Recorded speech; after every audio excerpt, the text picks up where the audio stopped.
70s 80s மூவிலாம் வரும்ல, வைஃப்னா இப்படிதான் இருக்கணும்.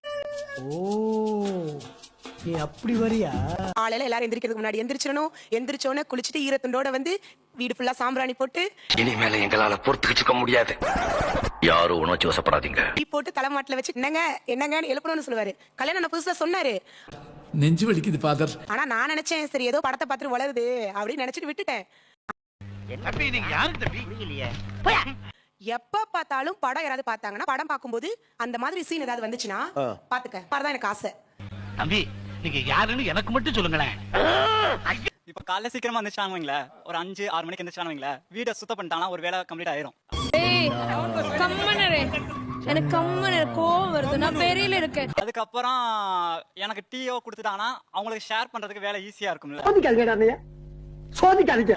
இல்ல அவங்க சௌரியம்னா அவங்க வசதிக்கு இருக்கதானே அது சௌரியம். வர்றேன் பூரா மொத்தமா என்னையவே குறி வச்சு வந்தா என்னடா பண்ற? ஆக்சுவலா நான் குழந்தை 1 இயர் பேபி வச்சிருக்கேன். நான் எந்திரிச்சுனா உடனே எந்திரிச்சிரும். நான் பிள்ளைக்காக பாப்பேனா இவங்களுக்காக பாப்பேன். எப்படிடா போட்ட ஊர்ல பேசவே முடியாம என்ன ஸ்பீடா கிளம்பிட்டாங்க பாரு. சார் நானும் ஒரு குழந்தை தானே, என்ன எங்க அம்மா குழந்தை மாதிரி தானே பாத்தாங்க, என்ன குழந்தை மாதிரி பாத்துக்க மாட்டேன். தங்காதுரை ஒரு அளவுக்கு மேல பண்ண அவன் பூமர் காலையில வீட்டுல லைட் போறதோட விளக்கேத்தி பாருங்களேன், செம்மையா இருக்கும். சாம்பிராணி வாசனை சூப்பரா இருக்கும். எல்லாம் எங்களுக்கு தெரியும். வேலையை மட்டும் மாத்திரம் மூடிட்டு போற.